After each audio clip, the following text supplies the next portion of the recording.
I'm tired. I'm tired of seeing the same thing over and over again. I'm tired of seeing the same actors over and over and over again. I'm tired of seeing the same kind of stories over and over again. I'm tired of seeing the same type of filmmaking over and over and over again. Damn, we need new things in our filmmaking industry.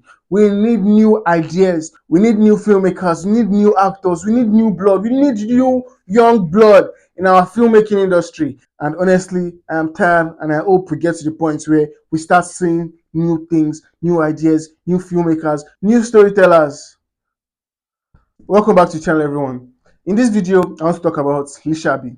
Lisabi is a new Nigerian Netflix movie. It follows the story of the titular character Lisabi and his efforts to take down his oppressors and liberate his people. I was so excited to see this film because I live in Abeokuta, and Lisabi was someone that lived in Abeokuta at some point in time. Like, there's a statue in one somewhere, I can't remember the place, but I know there's a Lisabi statue somewhere in Abeokuta that I have seen. So when I saw that they are making a film based on that guy, I was excited to see this film and I was so into it. And the first day it dropped, I went to my friend's house and we watched it together. And honestly, I was disappointed. I was looking forward to so much with this film, but what they gave me was so below par. First of all, let me talk about the filmmaking surrounding the film. This film, it feels like a film that was made in like 2001, 2002, 2003. I remember seeing films when I was younger, films that we used to go and rent from um film house where they say where we rent CDs. I'm sure if you are my peer or older than me, you'll be able to relate to that thing of going to somewhere to go and rent a movie and returning it back. When we used to go and rent those movies, these are the kind of movies you used to see, like not all the time, but this kind of film, the way they used to make those films that time, it feels like that is how they made this film. And that was surprising because we are far from that time. We've already learned more. So why are we still making films like we are in the olden days era? Why are we using the same ideas that they've been using since 1990 something to make films in this day and age? I mean, don't get me wrong. I'm not saying we shouldn't make traditional movies. I'm saying we should make traditional movies, but make it in a modern way. Make it in a way that you know that it's a modern filmmaker that is making this film, not a film that looks like some old, very old man is making. It should be energetic. It should be youthful. It should have a new generation feel to it, and they're just using the same old ideas that we've seen before. And that was something that immediately pissed me off with this film because I was expecting more. I was expecting new ideas, but they keep using the same old ideas. Yes, they use some innovative things to tell the story, some like cameras and drone cameras and all those things, but you're using it for just using its sake. You're not using it the best way you could use it. Like the filmmaking, I don't want to give examples, but there are some places where they did some things, and I'm like, seriously, do you still make films like this? It was so annoying, and it was something that just took me out of the experience. One of the things I'm even talking about is the special effects. There are some scenes where they use special effects, and I'm like, whoa, is this the special effects you are using in this day and age? Like a Netflix film, and you're using this kind of special effects? Are you kidding me? For real? Like, it was so underwhelming. I was like, I have seen individual content creators make better effects than this thing I have seen in a Netflix movie. Like, that was one of the reasons why I said in the intro of this video that we need new young blood, young filmmakers, because young filmmakers are the ones that are innovative and know how to do things better. I feel like if there are younger people that are involved with this film with the special effects, I am very sure they'll come up with so much better special effects than they did in this film. Because me personally, I know some people that are into special effects and all that that could create so much better shit than what I saw in this Netflix film. So that's one of the things about the filmmaking that just turned me off. And that thing was the production value. To some extent, the production value was good, like the setting and the environment and the costumes and all that stuff. Those ones worked, but the props was another thing that took me out. Like, because these characters, they have swords and all these things, and I was seeing the swords that one of the characters was holding. I was like, that is like a rubber sword. Like, it was so obviously rubber. And assuming this character was like in the background, I wouldn't mind. But this character was prominent in the frame. I could see this character holding a rubber sword. I'm like, what? Are you kidding me? Like, the props look so fake. And it's not just in that one scene, there are other scenes like that, that the props were just crap. And it was just another thing that just annoyed me so much with this film. And the fight choreography as well. There are some fight scenes in this film The fight scenes were just fuck. Like, if you're in Nigeria and you use social media, I am sure you would have come across some of these videos where they fight some, like this guy, I am the general. He made some videos where he's fighting with some people, like they do some choreography. I'm sure if you've seen that video, you appreciate the choreography. You're like, whoa, the choreography in it's basically a skit. The choreography in this skit is so good.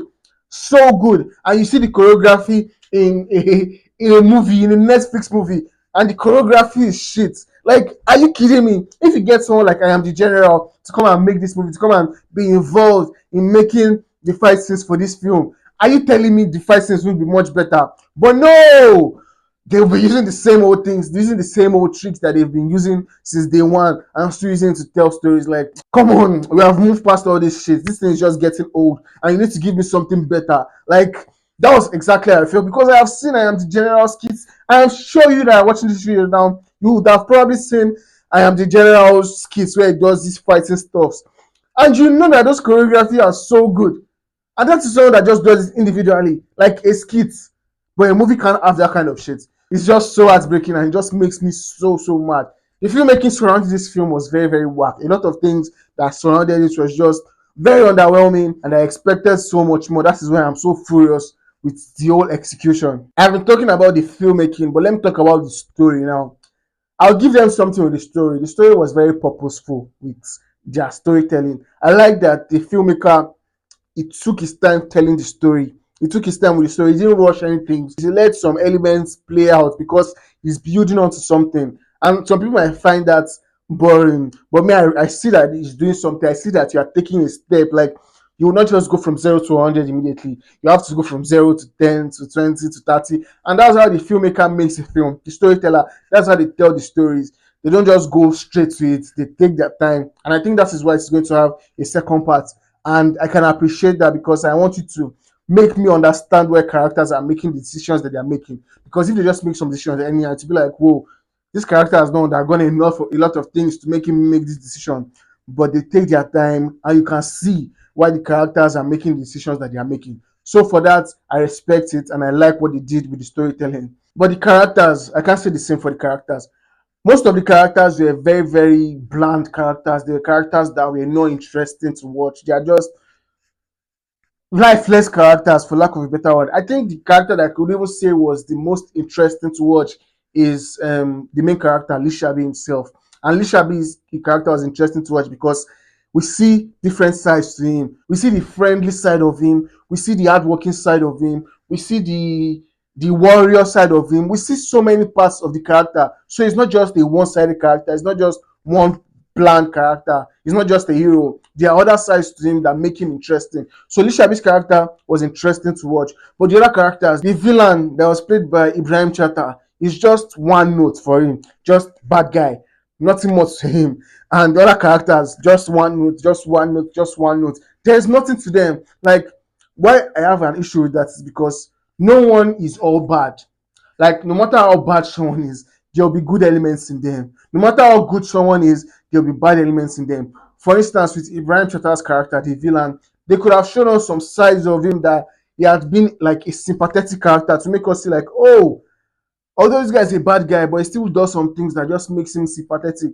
And then you'll be able to see that, oh, this guy seems like a realistic person. But because he's all bad, he's just one person that just does evil. His character is not interesting. He's bland. And that's how most of the characters in this film are, except the main character, Lishabi. And that's one thing that just really pissed me off with the storytelling and the characters of this film. And I didn't even get into the story very well until the second half. The first half of this film, they were just doing a lot of things that I did not care for. Just showing us characters that were not interesting, telling us stories that were not interesting. Only until the second half, with Lishabi, it's Lishabi's character that made me get into the story, because Lishabi's character, they showed us a side of him in the first half. Then the second half, they showed us another side of him. They showed us how his mind is working and the things that he's trying to do. And I was like, oh, okay, now this is getting interesting because of the side of this guy I'm seeing. But it just goes like that, and it does not last long. It does not, that feeling did not hook me. but I still feel that the second half of this film was much better and much more interesting than the first half of it. And the fact that we'll get a part two, I just feel like it's going to be more of the same. I might be wrong, but I hope they prove me wrong and give me something better in the second film. But so far, this first film has just been very, very underwhelming. The dialogue, I have to talk about the dialogue. The dialogue in this film just feels very, very lazy.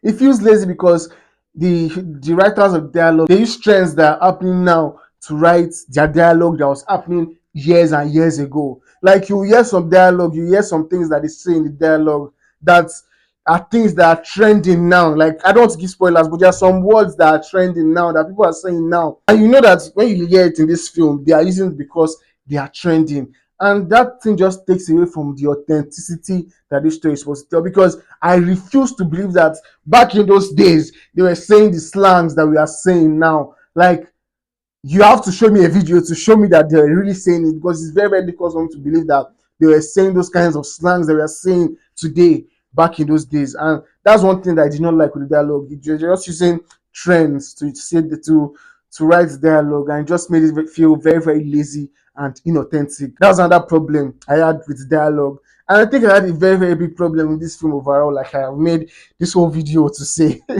And it's just something that upsets me so much because I care about the Nigerian filmmaking industry. I might not watch as much Nigerian film as the average Nigerian, but I care so much about the filmmaking industry, and I want us to do some better things. And the things that we are doing now are just lazy, lackluster, and very, very underwhelming, and just hurts me. The fact that I have to tear a Nigerian film apart like this with my video, it hurts me so much, but I have to do it. And that was honestly how I felt about this film, Lisabi. So have you seen Lisabi? What do you think about it? Comment below and let me know. If this is your first time on my channel, please subscribe to my channel for more content like this. Thank you for watching. See you in the next video. Cheers.